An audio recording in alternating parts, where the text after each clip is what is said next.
So we are going to discuss December files. Okay, fiscal policy play a role in the elevating the rate of capital formation both in public and private sector. So yes, this play fiscal policy aims to minimize the imbalance in the dispersal of income and wealth. Yes, and fiscal policy helps to providing stimulus and elevated the saving rates. That is also true. So, in a country, India, fiscal policy plays a key role in elevating the rate of capital formation both in public and private. Through taxation, the fiscal policy helps mobilizing considerable amount of resources, and fiscal policy also play providing stimulus to elevation of saving rates and dispersal of income in the wealth, minimizing the imbalance, and incentivize to the private sector to expand the activities. Okay. Now, next one is primary deficit implies, here asking which is incorrect. So first of all, to read the question, then primary deficit implies that the government is unable to contain recurring expenditure such as subsidy other discretionary expenditure within the limits of recurring non-debt revenue. So yes, true.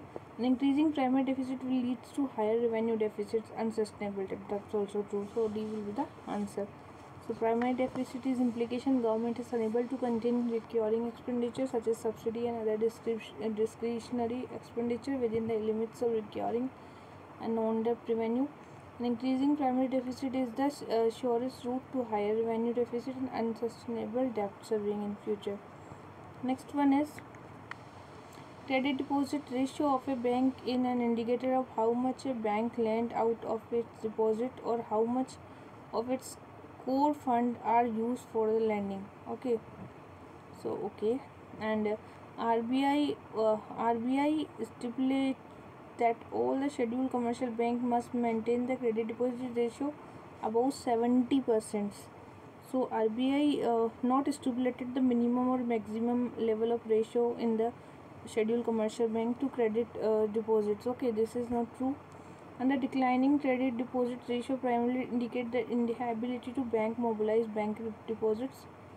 So declining credit deposit ratio is the inability to bank mobilize the deposits. It's not true also. So only one will be the answer here. The reason we will see here the declining ratio. See, so the refer to the credit deposit ratio in the banking parlance. It tells us the how much of money bank have raised in the form of deposits has been deployed as a loan.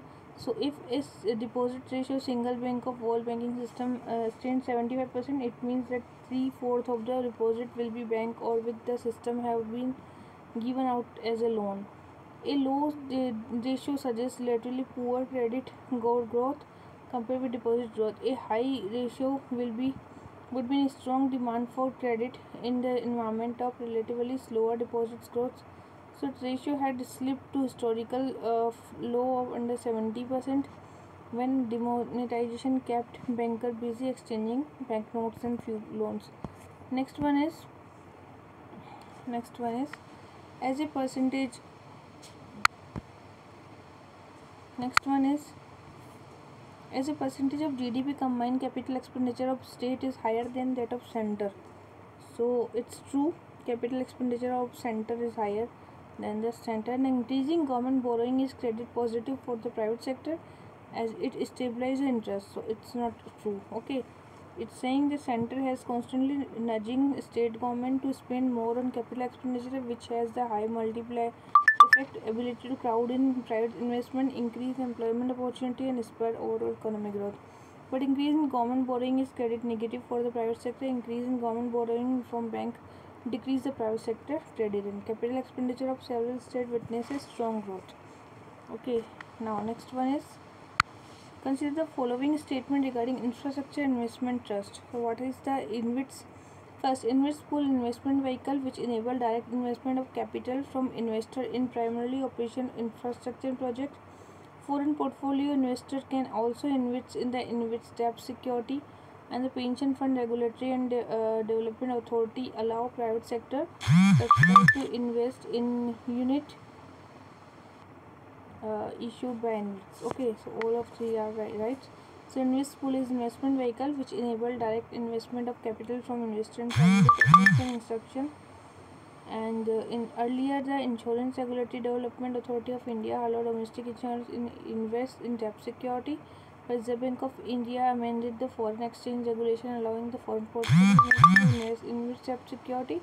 And EPFO, biggest pension corpus in the deposit alternative investment fund, in which this is additional to the already established rule by pension fund regulatory authority, which allow private sector NPS described to invest in unit issued by the InvITs. Okay. Now the next one is Reserve Bank of India conduct variable rates reverse repo action to absorb liquidity in the economy. So it's a conduct variable rate reverse repo. Okay, and it's usually conducted for a shorter period, say less than 3 days. So it's re-establishing VRR as the main liquidity management operation. And this for the 14 days would be continued to be completed by the long term, and then size and the maturity of which will be decided based on the continuous assessment. So RBI has increased amount to variable ratio action in December, as it is shifting out of a fixed rate overnight reverse repo action and re-establishing the VRR liquidity management operation.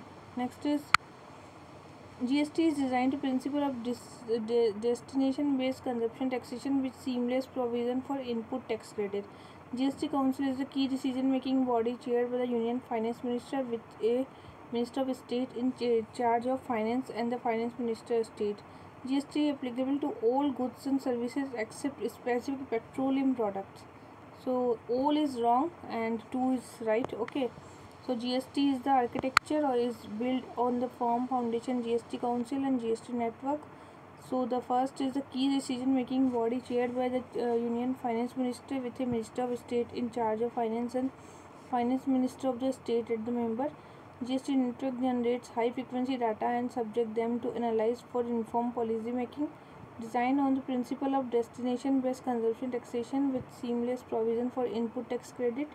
GST is applicable to all goods and services except alcohol for the human consumption and 5 specific petroleum products, with a common threshold of applicable to both CGST and SGST.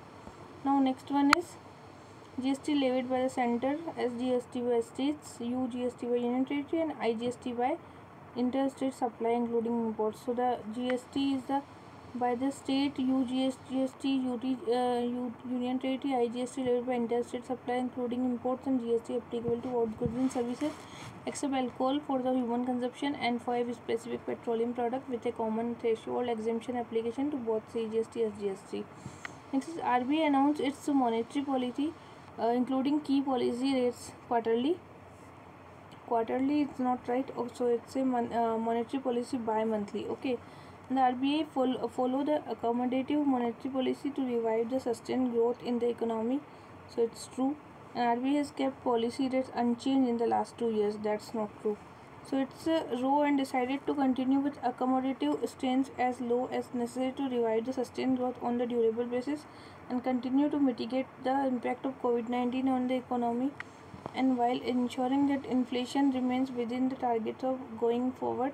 And the bank was kept the repo rate, the rate at which the RBI lent funds to bank, unchanged at 4%, and reverse repo rate, the rate at which the RBI borrow from bank, 3.35%. The bank rate, the rate at which the RBI lends short-term funds to bank security, also remains unchanged, 4.25%.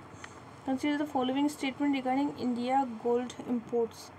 So India is largest importer of gold in the world, and majority of the gold demand is due to RBI requirements. So India is the largest importer of the gold, that's true. And majority of gold demand is due to RBI requirements. So India is the largest importer of gold, which mainly cater to the demands of jewelry and volume country around 800 to 900 ton of gold annually. Majority of the gold given RBI requirement, that's not true. Only A is the answer. Now next, consider the following statements, it's asking correct. Okay. So at present India among the top 5 largest importing nation in the world. So top 5 is India, not. It's like India is the rank 8th among the importing nations. So 8th rank. Okay. And at present India share global GDP in around 10%. So here the India is sharing the 5.9% global imports, and news now. India ranked 5th in the size of world economy with the share 3.3% of GDP. So 5th in the GDP growth is 3.3% sharing, and 8 in importer is the India. Now next one is Consider the following statement regarding hedge funds. So hedge funds are included in the category of alternative investment funds, so that's true. These funds are not regulated by SEBI, so that's not true. So C, category third, alternative investment fund, these are regulated by SEBI. Consider the following statement regarding RBI co-lending model.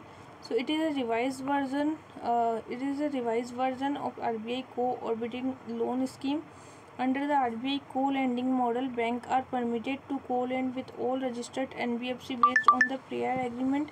NBFC are required to retain a minimum of 50% share of individual loan on their books. So it's a RBI decided to permit bank to co-lend with all registered NBFC based on the prior agreement, and RBI has announced co-originating loans by bank and non-banking financial company for lending to the prior sector, an arrangement joint contribution of credit at the facility and risk awards. So the focus of revised scheme cherish co-lending model was to improve the flow of credit to the unserved and underserved section, available funds to the ultimate beneficiary, affordable cost, and it can be required to retain 20% share individual loan on their books. So here is given.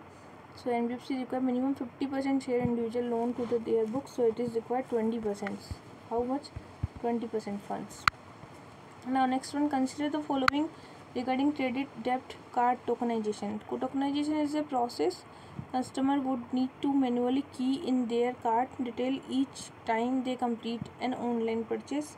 Generated by algorithm, online purchase to go through the without exposing card detail in a bid to improve the data security. So it's a without exposing the card detail. Tokenization would allow online purchase to go through the without exposing card detail in the bids to improve the data security. So B is true. Now opting out the tokenization would mean a customer would need to manually key in the card detail each time they completed the online purchase. So it's a process of customer would need to manually key in their card detail each time they complete an online purchase. So B is the answer here, but A is like it's a opting out the tokenization would mean a customer would need to manually key in a data. Okay, so now next one is, consider the following. National Statistics Office release the gross value added and gross domestic product every quarter, and the gross value added measure economic activity from the supply side by looking at the value added to the different sector of economy, and gross capital information is the new value added to economy invested rather than consumed. And the National Statistics Office release the gross value added and gross domestic product numbers every quarter. So in its every quarter, so D will be the answer. So National Statistics Office release the quarter gross value added and gross domestic product, measure economic activity from the demand side by the looking at the expenditure at different section of society. India gross value added measure economic activity from the supply side looking into the value added different section of the economy, and gross fixed capital formation is the component of the expenditure on the growth domestic product, and show that something how much new value added to economy invested. Next one is, the Department of Economic Affairs details the inflation situation in the monthly economic review and witness the wholesale price inflation is more than 10%. RBI is mandated to maintain a stable price country, target wholesale inflation instead of retail inflation. So C is not true, rest is true. Okay, so it's okay. Next, consider the following statement. Now next is, import cover is number of months of import that the country foreign exchange reserve can be financed. Okay, import cover is important indicator of stability, and present import cover is more than 10 months. So it's okay. Now import cover is the traditional trade based indicator to define term of the number of months import equivalent to the reserve, and import cover is important indicator stability of the currency, and according to the current currency expert, 8 to 10 months of import cover are essential stability of the currency. In India, foreign exchange reserve our cover are fallen 15 months. Now movement in the foreign currency assets in India occur mainly accounts purchase and sale of foreign exchange, in income arising out of deployment foreign exchange, external its receipt of the central government, effect of revaluation of the assets, an external aid receipt of the central government. So the movement was occurred mainly on account of purchase and sale of foreign exchange and income arising out of the deployment of foreign exchange reserve, external aids and central government, and the effects of devaluation of assets. Now ecology. India has a 10-year to maximum number of elephants were killed due to, so they kill electro oculation. Okay, consider the following about the intergovernmental panel climate change. So it's a joint initiative, World Meteorological United Nations Development Program, and IPCC report key input into the international climate change negotiation. So intergovernmental panel established United Nations providing the scientific information and collect the intelligence and wildlife crime and disseminate the state information, establish a centralized wildlife data bank. Okay, see, it's a thousand of people from all over the world contribute to the work, and the IPCC does not conduct an over research, but intergovernmental panel of climate change was established by the United Nations to provide the public scientific information on climate change. United Nations Environment Program is report also key input to international climate change negotiation. So A is the answer, and IPCC report at key input into international climate change negotiation. It's not key input. Okay. Now next, under the Wildlife Crime Control Bureau is mandated to collect collect the intelligence related to organized wildlife crime activity and to disseminate the same state and other information agencies, establish the centralized wildlife crime data, assist that advise the custom authority inspection consignment of flora and fauna, assist international organization for universal action of a wildlife crime control. So this is the answer. So Wildlife Crime Control Bureau is the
कोशिश कर रहे हैं तो हमको output चाहिए भाई, मेरे ऊपर भी कोई है ना, तो उसमें प्रॉब्लम अगर आए तो क्या करें।